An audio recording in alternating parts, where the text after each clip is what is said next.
Hi, in this video we're going through buying and making money from a vehicle import-export warehouse in GTA 5 online, how much money you'll need, what's involved in buying and selling vehicles, and some handy tips for maximising your profits. Hi and welcome back, my name's Dan and I'm an old grumpy gamer. Grand Theft Auto is a truly massive game. Between GTA 5 and the constant updates from Rockstar for GTA Online, there's no shortage of new content and interesting things to do. Join me then as we look at buying and making money from a vehicle warehouse in GTA 5 Online. Now, before we dive in, if you're new to the channel, we do how-to guides, news, and giveaways, so consider subscribing and ringing the bell to stay up to date. Diving into your first business in GTA Online can be a little intimidating, and there's not a lot of information given from official sources on the prerequisites or what to expect, so that's what we're covering here. First up, in order to start doing vehicle import-export missions, you'll need a vehicle warehouse. So let's answer the big question first. How much money can you make with a vehicle warehouse? In short, around about $330,000 per hour when you're solo, but a lot more with friends and a lot more again during special event weeks. Vehicle warehouses are an active business in GTA Online. There's no passive income to them and you'll need to do actual missions to earn, but they're reasonably easy with a bit of practice and don't take too long. First things first, to access the vehicle warehouse you'll need to be a CEO, and to do that you'll need a CEO's office. The cheapest one is Maze Bank West at $1 million. Don't worry about the upgrades to start with, you can renovate these later. Just grab the cheapest option to start with. Once that's done, you can purchase a vehicle warehouse. Again, going with the cheapest one to get you rolling, grab the La Mesa warehouse. This will set you back a whopping $1.5 million and has a weekly maintenance fee of $50. But as you can see, I've picked this up during an event week, so it's a boatload cheaper. Now you can spend a bit more and grab some cosmetic upgrades, or you can grab a different location if you have the money, but for this guide, I'll assume that you're going with the cheapest option available. Right, so that's just about all you need to get started. Around about $2,500,000 out of pocket. It might be a bit less during certain event weeks, but budget 2.5 mil. We'll need a little bit extra later on too.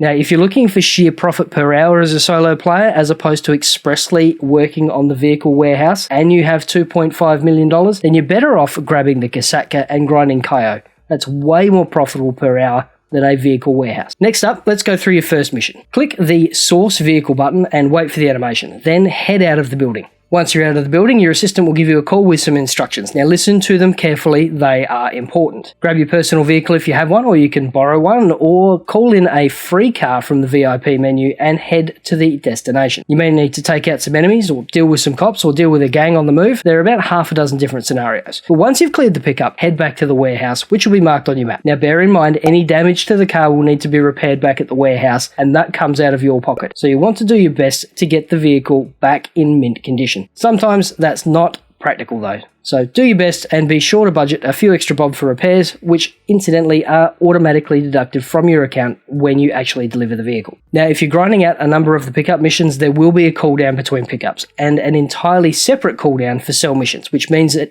you guessed it, it's time for VIP work. This is our first mission of the day though, so we don't have to wait, we can just start a sell mission immediately. So head back to your warehouse if you're not already there, head over to the office and sit down at the computer. And here's where it gets a bit complicated. There are 3 different types of vehicle available: a standard range, mid-range, and top range. Now typically you'd only ever want to sell the top range vehicles. You just keep doing sourcing missions until you get one. But for the sake of this exercise, we'll just use what we have. So click the vehicle, then click export, and you'll be presented with another set of options: private, showroom, and specialist dealer. Now don't worry about the pricing on screen, again it's a wrong car and from a different event week. You always want to go with the specialist dealer, which typically costs you $20,000 but gets you $100,000, netting you a profit of 80 grand minus any repair costs. Click the specialist dealer button next and you'll be taken to the workshop where you can customize your car. Now you can go nuts here or not. You've already paid for the upgrade, so there's no additional cost. It's all cosmetic and has absolutely no bearing on the value of the vehicle. It is, however, a great place to experiment with paint jobs, wheel combos, and liveries. Once you've finished customizing your car, you'll be booted from the warehouse with a destination marker and you'll get another call from your assistant. Listen to it, it's important. Head to the destination marked, being sure to avoid as much damage as possible. It's also worth noting that other players will be notified of the vehicle delivery, or if you're in a solo lobby, NPCs will spawn in to give you grief. Once you've completed the mission, the cash will be deposited into your Maze bank account and there'll be a quick cooldown on all vehicle sell missions. Again, jump into some VIP work if you're short on cash.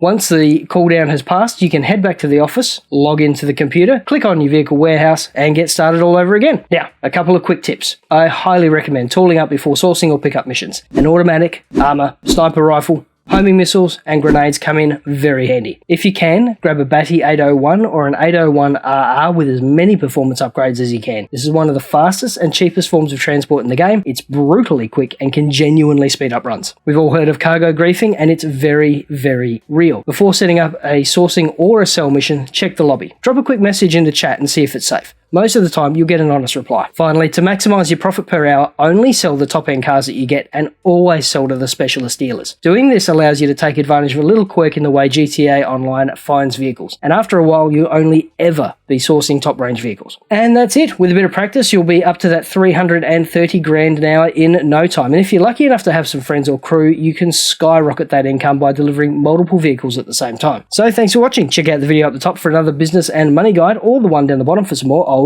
Grumpy Gamer goodness. Stay safe, wash your hands, and we'll see you in the next video.